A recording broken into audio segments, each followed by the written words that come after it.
Hey everyone, Stumpy here. So I kind of wanted to go over some of the issues that I'm having with my Hyundai Veloster. So I've had this car since December of 2020, and I've had nothing but problems with this car. I know a lot of people are going to say, wow, you bought a Hyundai, big surprise, problems. That's not typical problems, so we'll go over that. But as you can see, 195 miles of range, 41,697 miles. I've had this car since December of 2020 with 1,259 miles on it. But let's go for a drive. I'll talk to you about it, and we'll see.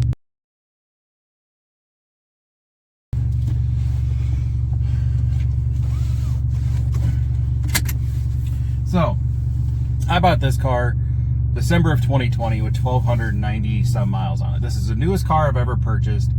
I had a 09 Civic Si before this, manual, 6-speed, but I got to the point where I couldn't drive it anymore because I have a prosthetic leg.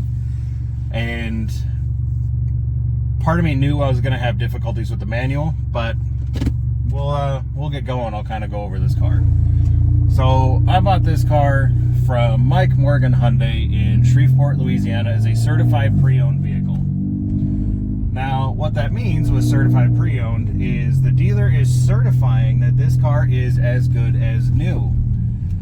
With 1,200 miles on it, you would think it would be. But after about a month of ownership, I started having really weird issues with it. 2 weeks after I bought the car, I had check engine lights for misfires. And I thought that was very strange. So yes, the car is a little loud. I'm going to try to talk when it's leveled out. So when I bought the car, everything was great.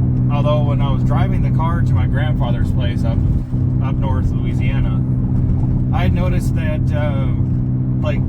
I would just be holding the steering wheel and the car would wander all over the road. So I didn't really think anything of it at that much. So the next day I went into work, we had it aligned. The alignment specs were way off. And so we aligned it. Everything was great for about, I'd say, a day. And then it would still wander. Couldn't really figure it out. So I decided, well, let's try balancing the tires. Tires were all out of balance horribly. So we balanced it. Everything was good. A few days later, started doing its wandering bit, kind of going all over the place. 1 second. This car does come with the 7-speed dual clutch. I'm quite a fan, but that aside, when we ended up balancing the tires about 3 times, and so when we ended up doing that, I noticed that there might have been something a little off. So we took one of the tires off. All the inside of the tires were wavy. Now what that usually indicates is bands are broken in the tires, which I thought was weird considering the car only had 1,200 miles on it. So I put new tires on it. This is its first set of tires. We'll get into that in a second. The tires were a Bridgestone Potenza RE980. It's an 80,000 mile tire. So you'd think with 41,000 miles, I should still have those on there. No. The problem that this car has is it loses alignment between 800 to 1,000 miles like clockwork. It's been aligned at the dealer, I'd say probably 6 or 7 times. It's been aligned outside of the dealer 18 times. So this car has had 26 to 27 alignments in a span of, well, now we're, April 23, we're going on about 3-ish, getting closer to 3 years. So it's been a complete nightmare from day one. This car's on its 5th set of tires. The first set of wheels actually had a slight warp to them, which was not helping with tire life either. So I switched to a set of Sparcos. And I thought a lot of the problems were going to be fixed because I thought it was the tires that were pulling the car out of alignment. That was not the case either. So I eventually did a vinyl wrap on the car. I have it in one of the other videos as well. But between the alignment issues and a lot of the other issues I've had with the car, my forward collision camera would continually fault out. And when that faults out, it turns off traction control, stability control, forward collision alert. And it makes it very unsafe if someone pulls out in front of you. It's, you know, sometimes the car will take over. Which, that being said, there's also a weird thing with this car.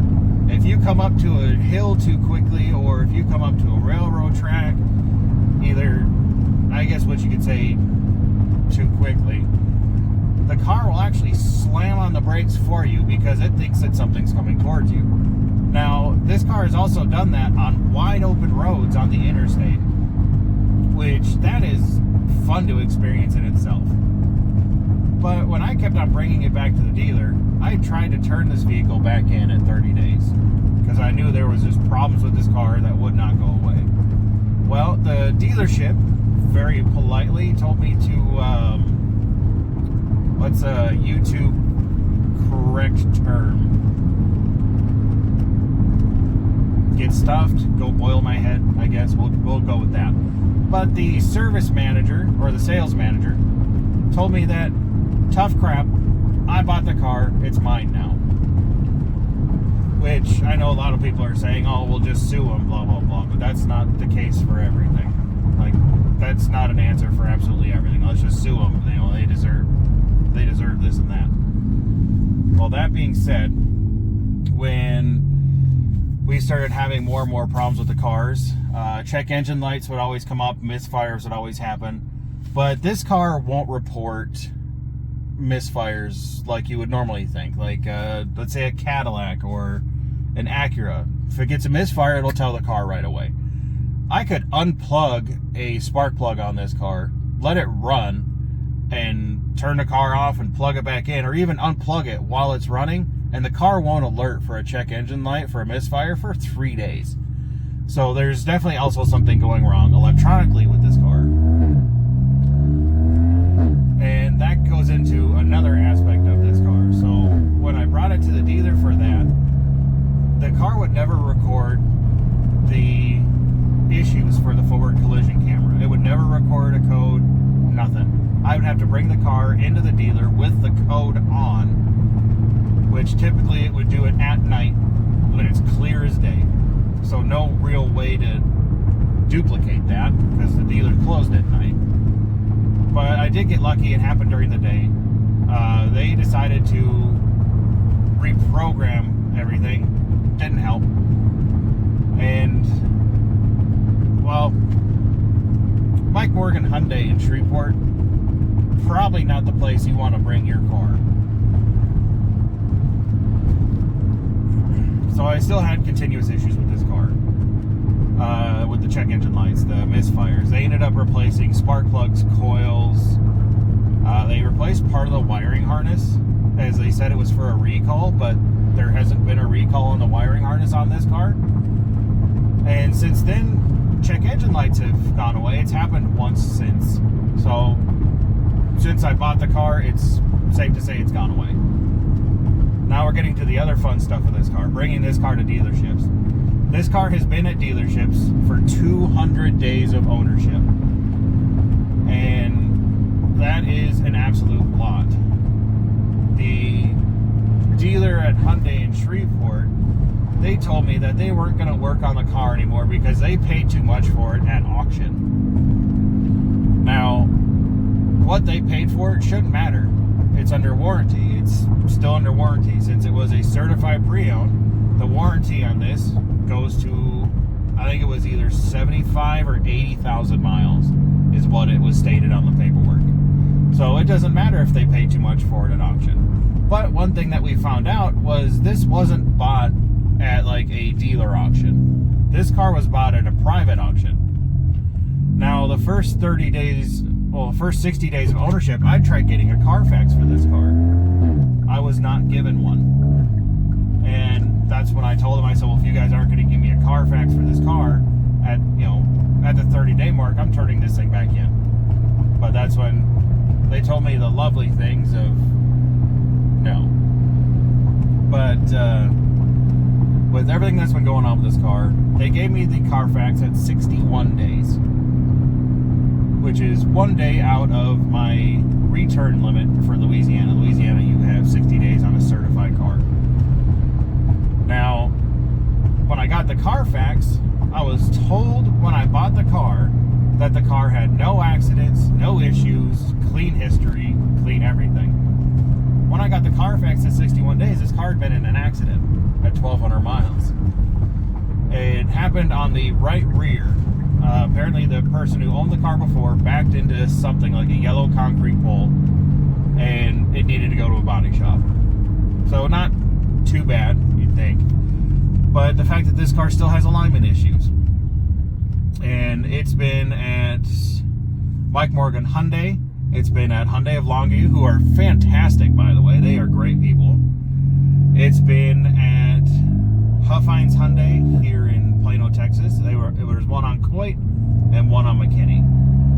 Now, the Huffines on Coit, well, therein lies another problem. I had brought the car in. Now, I will say, to my disclaimer, or them, but at this point it's negligence, I have my gas pedal on the left side because missing a right leg in the dash that's in this car, my prosthetic hits the dash when trying to push the gas. It gets wedged between the dash and the floor. So I figured there's got to be a better way. I didn't want to drill holes into the floor and, you know, mount like a left foot accelerator for someone who's missing who has a prosthetic.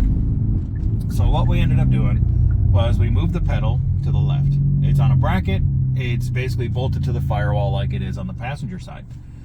Now, they knew about that bringing the car in. They knew that this car had the pedal on the left. They had notes. They had notes on the left, you know, on the door. They had notes on the gauge cluster, on the radio, on the paperwork, everything. But the technician who drove the car drove it up an alignment rack, over it, off of it, into a wall. Caused $16,000 in damage. $6,000 of damage to this car. $10,000 of damage that the dealership ended up having to pay for because it damaged a Hunter alignment rack. Or the actual machine in the front that has the angry Skynet eyes on the top. So they had it repaired. It took them about almost a month and a half to get all the parts for it. And now we've discovered new problems with the car. The engine ticks.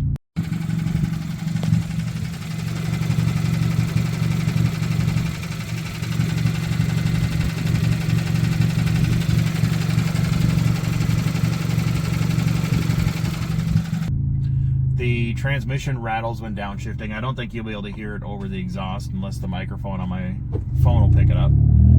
But I was having weird shifting issues. So when I'd be on the interstate going to pass somebody, push the gas to accelerate, let off, the car would sputter, backfire, and shut off at 75 miles an hour. The legal speed limit in Texas. So they did that twice on the way back from Louisiana about a month and a half ago. Brought it into Huffines Hyundai in McKinney, as it was already at the other Huffines for months. And the other fun part about it being at the Huffines on Coit, they fired the service manager when the technician wrecked the car.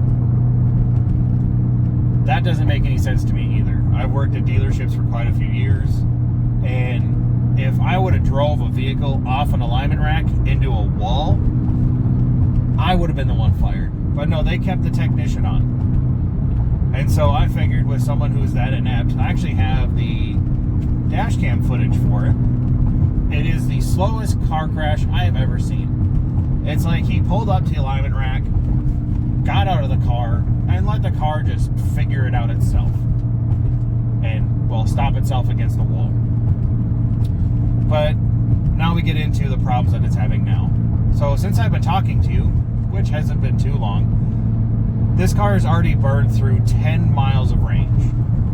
This car will burn through 380 miles of range in 180 drive miles.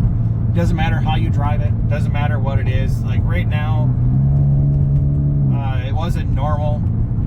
I have it in smart mode, which is supposed to be its eco mode. So the weird thing with that is the smart mode will say that I'm getting 6 to 7 miles a gallon. And then if I change it to normal, it'll say I'm getting about 11 to 12. If I have it in sport, which is supposed to be its, I guess you could say its spicy version, it'll say I'm getting 22 to 23 miles a gallon in town, which makes no sense.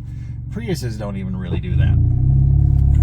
So I've been trying to work with Hyundai Consumer Affairs for a while. Ever since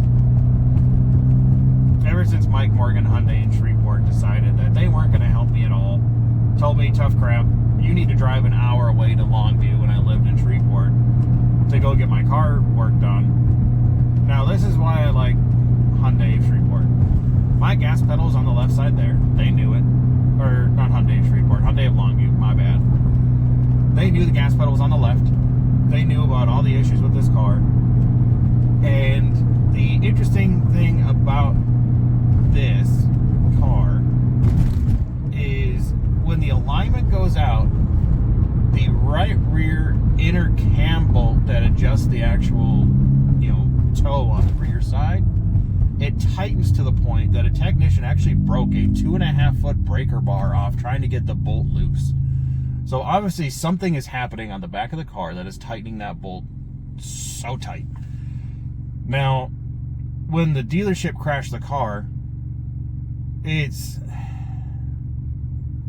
I don't know if I was just getting smoke blown or what, but they said that when they brought it into the body shop and they put it on the frame machine, every bolt that you would use to align the car was loose, which is odd because, I mean, it was a decent enough accident, but airbags didn't go off, so it wasn't that bad. There's a friend that my dad knows. He has had his own mechanic shop for probably about the last 40 plus years. And he's dealt with vehicles that unfortunately have vehicle collision damage and whatnot. In those 40 plus years, he's never seen a vehicle that has had a bump like that and every alignment bolt is loose. He says it just doesn't happen unless there's a lot of excess tension into the actual frame of the car. Now, that's part of the issue that we have now, because I'm only going about 40 miles an hour in town, but if I take this thing on the interstate, I feel like those old movies where they're sitting there fake driving the car. You actually have to do that when driving this car on the interstate because it is all over the road. It is a complete nightmare. So we don't know if something happened to this car in transit, which is what we're probably thinking. But one of the technicians at the Huffines Hyundai said that I'm having alignment issues because I have aftermarket wheels. Now, my aftermarket wheels are a 5mm difference. To give you an idea, 5mm is equivalent to about a 1/4 inch.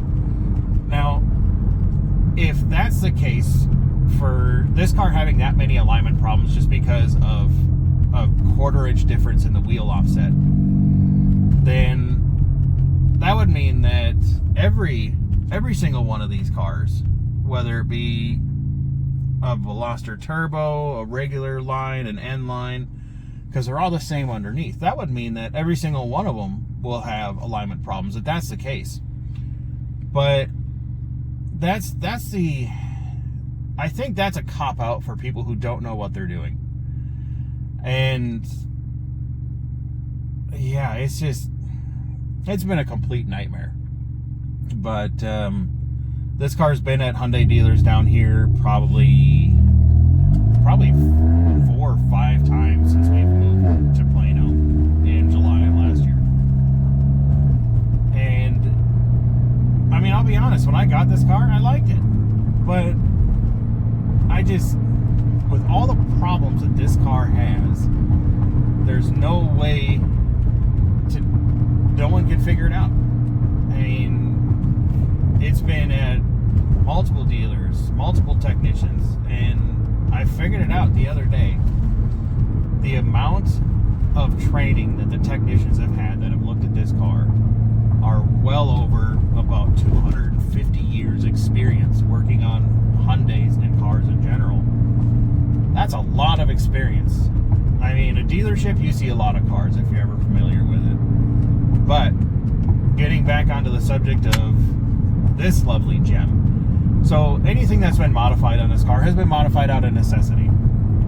So the exhaust, which is loud, some, well, let's say he was an individual who liked powdered sugar. We'll say that. He liked powdered sugar. He cut the entire exhaust off the middle of the parking lot during the day. And I wasn't going to spend $700 to replace the whole rear exhaust. And I was like, oh, why not? Might as well make it loud. At 5,000 miles, the factory air diverter blow-off valve system exploded. And Hyundai in Shreveport told me it would take me 9 months to get a replacement factory diverter, and I would have to be the one to pay for it. Now, granted, at that point, they were going to charge me $370 for the factory diverter, but my car would be down for 9 months. So I figured there was a better way around it. A friend of mine actually had a Elantra with the same engine turbo setup. Piping, the Elantras, the Elantra GTs, a lot of these cars that have the 1.6, they're basically identical. So he had a turbo excess blow-off valve. So I put that on there because I wasn't about to let my car be down for 9 months. Put it on there, it's worked phenomenal. Never had any problems with it. Air circulates back into the intake like it's supposed to. Under heavier boost applications, it does vent to atmosphere, which it's always a fun noise to have. So, but then back to this car's with its tires. 5 sets of tires. First set of tires were a Bridgestone Potenza RE980. Those tires lasted about 10,000 miles, and it had probably like maybe 4 or 5 alignments at that point. Then we put on a set of Firestone Firehawk Indy 500s, 2 sets of those. And I sold the Sparcos that I had on the car, and then I put on a set of Enkei PX10s, which is what's on the car now. And we put the Enkeis on there when we were going to North Dakota for my sister's wedding, which from Louisiana to North Dakota, it's a 19-hour drive. It's about 1,200 and some miles. So we drove the car there because my wife's car was in the body shop because our neighbor backed into it at 3 in the morning because he was high.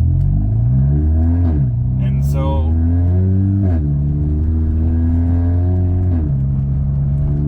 anyway, Subarus. We drove the car to North Dakota, drove it around for a week, came back. It's roughly 3,000 miles. The tires we put on were a Continental Extreme Pro Contact DWS 06 Plus. Their newest tire they had come out with. It was actually a brand new tire that they just recently came out with. Phenomenal tire, super quiet, loved it, nice and grippy. It was great going through the Ozarks with those tires.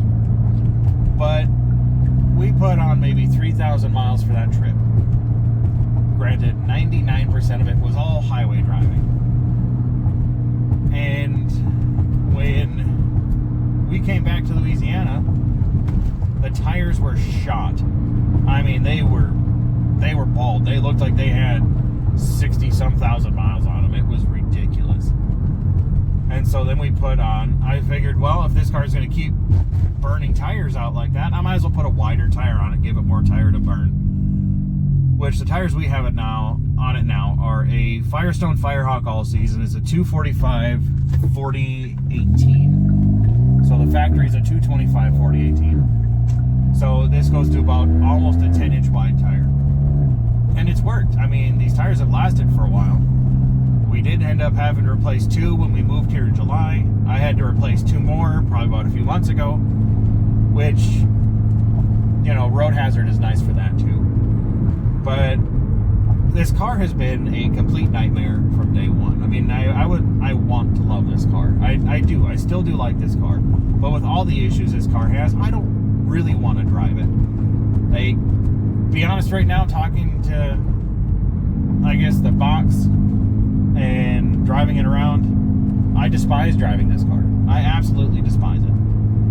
It has been the biggest nightmare I've ever purchased. And I've owned Subarus. I mean, that's saying something. But, I don't know. I mean, with the fact that no one can figure out what's going on with this car, I am actually pretty close to getting this car bought back by Hyundai, which is going to be immensely better. Because I have 4 cars that I'm interested in. Now, yes, I'm still interested in a Hyundai. Now, you guys probably think I'm completely nuts, but that's fine. So, I've been looking at 2 Hyundais. A Hyundai Elantra GT N-Line, which is essentially the same as this car in every aspect, except it's an actual 4-door. This car is a 3-door. 1 big one on that side, 2 little ones on that side. The other car I've been looking at is a Elantra N, the big brother version of, well, basically any Hyundai that's out there. And I have no idea where I'm at, but that's fine. But the other 2 cars I was looking at a 2021 Honda Accord Special Edition Sport. White, or pearl white, black leather, beautiful car. Drove amazing. It was so comfortable. And then I also looked at a 22 Civic Sport. It's an automatic. Now, I'm pretty sure I could drive a manual again. I've driven manuals with my prosthetic, but as you can't feel anything in your leg for like the connectivity between like your foot and the pedal, I didn't feel comfortable owning or driving a manual every single day, when a lot of my driving around here is in fact in town, and that's just not something I really wanted to deal with. But with everything that's gone on with this car, when I brought it back to Hyundai, the technician said, the one who blamed my tires for my alignment issues, he said my car needs a dual clutch. So the dual clutch kit is $903 just for the part, and all the other issues are still there. They didn't even bother looking at it. Because there's no point with me starting the process of buyback for this car. There's no point for them to dump more money into this car. But one thing I've been looking around on is the tick that comes from the engine, the excessive fuel. We're now at 176 miles, which I have not driven, 19 miles in this amount of time. So, and the car says I'm getting 22.6 miles per gallon average right now in town. My current actual mileage that I'm getting is 50. But it takes average, blah, blah, blah, accelerating and all that stuff. So, this car has had a lot of work done to it. It's had the camera replaced, although the Hyundai in Shreveport didn't bother reprogramming it, so that didn't work at all. So the brakes would just magically lock up whenever they wanted to on the interstate, which was an experience. Then I ended up, when it was at the dealership that crashed the car, I had to argue with the service manager, who wasn't the one they fired. They hired a new guy who doesn't know anything about cars. Looks good in a suit, looks good to people, that's about it. He's a Ken doll when it comes to actually, knowing automotive anything. Honestly, if you told him to change a tire, he probably wouldn't know how. He'd probably have to call his dad. But I would almost died there. That would have been perfect. But with everything that this car's had going on, I asked them, I said, can you guys at least just check the programming of the forward collision camera? See if it needs to be reprogrammed. No, it doesn't need to do that. We're not going to do that. And he said he looked at my window tag, which I have in the glove box, and he says my car didn't come with the forward collision system. Okay, so why is there a camera buried behind my windscreen? And it's worked perfectly because this car has auto headlights, which relies on the forward collision system. And there's a little light sensor on the dash. He said the reason my auto headlights don't work is because my car didn't come with forward collision system. Now you can see the camera buried behind the glass from the outside of the car. So I ended up having to kind of go over his head to the service director and just say, hey, can you guys please plug the computer in and just check to see if it's been reprogrammed. I told him, I said, I know the steps, I'll do it myself. So they actually went through, they looked at it, and wouldn't you know it, nothing was even turned on. So that's part of the reason why I stopped going to that dealership, other than the fact that the only person there that was willing to talk to me and help me about my car was the service manager that they fired for a technician crashing my car. Now, I can't begin to describe you how frustrating this whole thing has been. I mean, I've been dealing with this problem for going on 3 years now, and it has been just the biggest pain. 90% of the people I've talked to at Hyundai Consumer Affairs have been an absolute nightmare. And I finally have gotten to 2 people recently that actually give a crap about my situation, which is more than I can say about nearly anybody else I've actually brought this car to. But I don't know what's going to happen with the future of this car. Hopefully it goes bye-bye soon, because A, I'm tired of paying for tires. B, I'm tired of putting gas in this car every 3-4 days because I still have prosthetic appointments I need to drive to, and I hate this thing. I absolutely hate it. I hate it. Anyway, thanks for listening to the ramble. But yeah. Oh, one thing I forgot.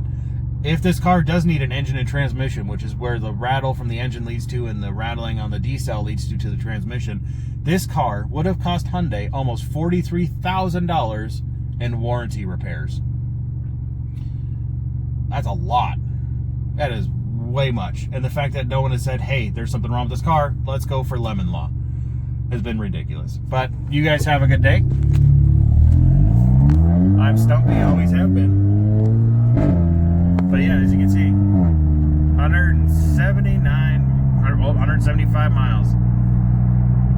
Atrocious.